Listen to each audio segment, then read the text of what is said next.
Hey guys, so today I wanted to do like a little bit of a follow-up on the Brataylys because I've gotten a lot of feedback from you guys on my first video about them, and I've heard a lot of rumors lately of them moving and like getting rid of this horse and blah blah blah.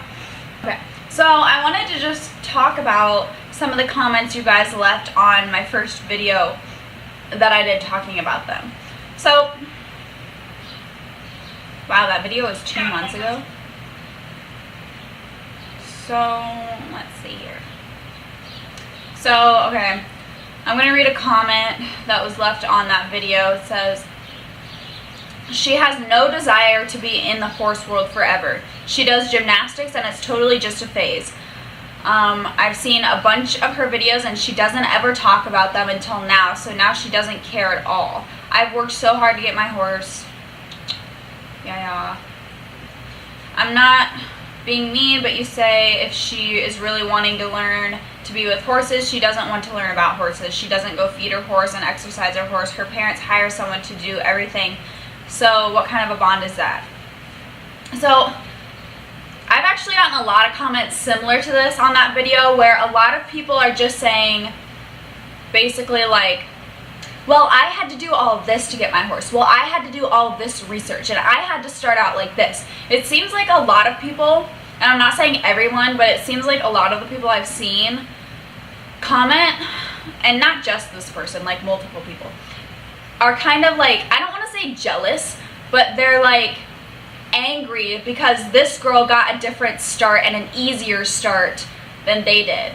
And all I have to say to those people is welcome to my entire life. Like, basically every person I know that rides horses or shows horses got an easier start than I did. That's practically part of the reason I don't show, is because I never had a head start. I never had parents that would just send my horses off to get training and send me off to lessons, which is another thing that they're saying, is that she doesn't go to lessons and she doesn't go see her horse because she's so busy.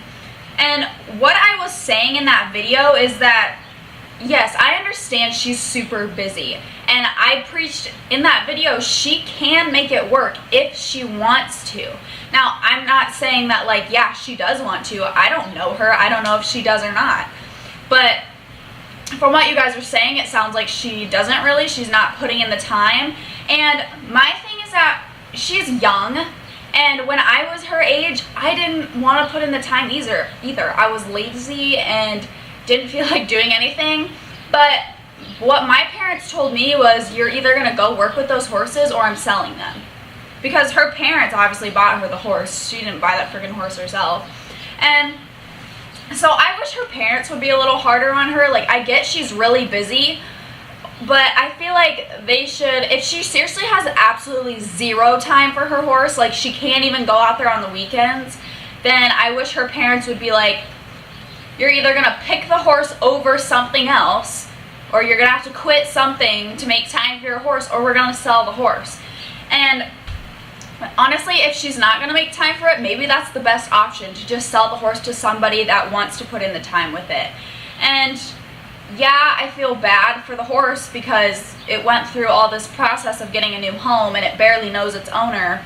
But in the end, the horse is still young, at least. And if they sell it to somebody who's going to really put the time and effort into the horse, that might just be best option for everybody.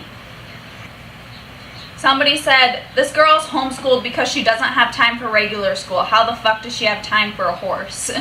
Honestly, I would think you would have more time for your horse if you're homeschooled. I know some people that literally went homeschooled or started doing online school because they were so busy with horses.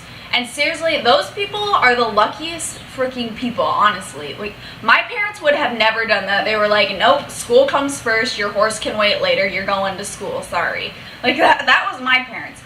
But this girl, she's so busy that she doesn't even have time to go to school in the day. I want to know what this girl is all involved in. I don't watch their channel. If you guys know everything that this girl is involved in, like that she can't even spend an hour a day with her horse, I mean, sounds pretty crazy, but I don't know their life, so Someone said, my opinion on the situation is Annie could make it work, but she would need a lot of training hours, not just for her horse, but for herself. She does competitive gymnastics. If she can balance gym and her horse and all the traveling they do, they could probably get her horse trained and properly saddle broke. I totally agree. I totally agree with that. If she really wants to make it work, then get her into some lessons. If you guys have time to do all this traveling, you can make time for your horse or your daughter to be in lessons, even once a week. Once a week for an hour. Like, I don't know anybody that does less than an hour lessons. Like 1 hour a day, in the morning, in the afternoon, somewhere. Like, you guys have to do all this traveling, but you can't make time once a week for your daughter to go to a lesson. And maybe they do, but considering they're like a vlogging family and they've only posted 2 videos about their horses, which have gotten the most views out of a lot of their videos, you would think they would keep posting horse videos, but they don't, so they must not be going to see it. And if they could even go to the barn once a week and she could get lessons from that trainer. That's kind of how I started. I didn't start by riding dead broke horses. I started by getting in there and trying to figure out how to work with this horse, learning what worked. The people, like, you know, people showing me how to do this, what to look for. That she could get in there and do that with that trainer that's working with her horse. And the trainer could show her what to do and what she needs to look for and that sort of thing. Obviously, I don't think she should ride that horse yet if she doesn't know what she's doing. But, you know, after riding, like, a lesson horse, get her in there and get her working with her horse. She's not all determined. She's in the pony phase. You can tell because besides the 2 videos of the horse they bought, Luna, there are no videos of them visiting the barn, let alone working with the horse. They only vlogged 1 horse riding lesson. Her parents are stupid for buying a green horse and not putting in the work it takes to raise a horse, let alone a young one. So, I don't want to call their parents stupid because it's a very, very typical thing to do. Like when you're a first time horse person, horse owner, whatever. And if these people live in a big city where they don't really know anyone else with horses, maybe they do, I don't know. But if they don't, like, they don't know where to start, I guess, is what I'm saying. I mean, how would they know where to start? So, I don't want to call them stupid, but it is kind of, it's not ideal. And I wish they wouldn't have gone with a young horse. Hopefully this situation will teach them if their daughters ever want to get into horses when they're older or really start showing or anything like that. And they can learn from this situation, but I mean, I don't want to call them stupid idiots or anything. Like, that's what my dad did. Luckily, my passion for horses wasn't just a phase. Like, it didn't end up being just a phase, but what if it was? I mean, it could have been. He bought them for me when I was 7 years old. I mean, luckily it didn't end up being a phase, but I know people that do that all the time, and it's not stupid. It's actually a very common thing to do. It's just not ideal and kind of irresponsible. And it's harder on the horse. I mean, the horse isn't gonna, like, I don't know, roll over and die because he's so stressed out about having this new owner and then being sold again. I mean, the horse is gonna live through this, but it is harder on the horse, and I wish the horse didn't have to go through another move or being sold again if they decide to sell this horse. But luckily she's young. She has plenty of life to live to find her forever home. You can't ride a horse when it's 2 or younger. What does this girl think? All horses have their own time and age. They're not all the same, and they're not a toy. They're animals. That is true. They're not a toy. They're real living animals. I think everybody has a different opinion on when a horse should be ridden. Personally, I think you can ride a horse at 2, but I would never hard ride them for hours on end or go on long trail rides like I do, you know, maybe for an hour lesson, you know, once or twice a week, but nothing like super hard. I definitely think you should start training a horse before 2, but not like, you know, putting long hours on them.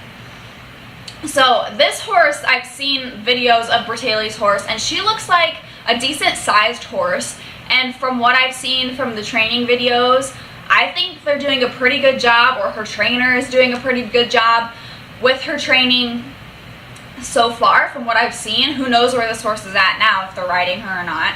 I did see them kind of ride her like around the round pin. That is nothing wrong with me. I think that's really good to start a horse like that young, because even if you do that just for a half hour a couple times a week, that's going to prepare that horse down the line. They're going to be a way better riding horse because they have that experience from a young age. Yeah, I don't think you should ride your horse more than, I don't know, 3 hours a week if they're 2 years old. Like, that's not going to be healthy on their joints and stuff. But if you're a lighter person, such as me, I'm not bragging or anything, I'm just a petite person. I weigh like maybe 125, 130 pounds. So, I mean, if I rode a 2-year-old for an hour every week, that 2-year-old it's not gonna like damage the whole skeletal system of the 2-year-old. I think what they're doing with this horse is fine. I find it sad though, because they had her for a month and Annie got to see her horse twice. That horse deserves more attention than that by her owner. I agree, and I think it all kind of goes back to the parents, in my opinion, because the parents made the decision to buy this girl a horse, and they obviously knew this barn. So they had the option to get her in lessons first, but they decided to buy the horse. And if I was going to spend the money to buy my daughters a horse, they were going to go out and see that horse. They're going to go spend time with that horse. I don't feel like the parents are taking this seriously enough. I don't think it's Annie's fault. Like, Annie wasn't the one who decided to buy the horse. I think her parents should just be more strict and harder on her. Like, yeah, we bought you this horse, you're going to go out and spend time with it. Like, discipline a little, come on. Like, even if she doesn't feel like it, I'd be like, no, get up, we're going to a riding lesson because I bought you this horse, and I'm paying to board your horse, and I'm paying for the training on your horse, and your horse has been sitting in a stall for weeks and you haven't gone to see him. You're going to see him, let's go. That's how my parents were anyway. I'm not saying all parents are like that, clearly, but like, even if, because kids are kids, like, she's not very old, like, you just let your kids get away with that stuff. Yeah, they're going to be like, no, I don't feel like it. Well, too bad. Let's go. So that's kind of my standpoint right now on the situation. I've also heard rumors that they're moving, like, to LA. I don't know where they live now, but moving to LA. And I'm sure, I don't know, I've never been to LA, but there might be, like, boarding facilities in LA, maybe. But my guess is that they'd be in, like, the middle of a city. Like, they wouldn't have any pasture or anything like that. So if they decide to take their horse to LA with them, most likely that's going to be kind of a shit show life for the horse. And if they don't, then hopefully they'll just sell the horse to somebody else that will put the time and effort into the horse, rather than just keeping the horse at the facility and, like, never going to see it, like maybe every 6 months going to see it. But I just feel bad if they can afford all this traveling and stuff that they do. I feel like they can afford to put more time into their horse. Even if your horse lives an hour away, if you can spend hundreds of dollars to travel all the time and your kids don't even go to normal school because you have all that time, then you can make time to go see your horse. But again, I think they can make it work if they want to make it work. I hope they do, but clearly from the looks of it, I don't know if they do or not. So, yeah, so I just wanted to kind of talk about that again. I know a lot of people have been going all over YouTube about it and whatnot, and hopefully the Bratayley family sees some of the videos from actual horse owners' perspectives and experienced equestrians' perspective on what's best for the horse, because they probably don't know, honestly, or take some advice from their trainer. So that's all for today, and hope you guys enjoyed this video, and I'll see you guys later. Bye!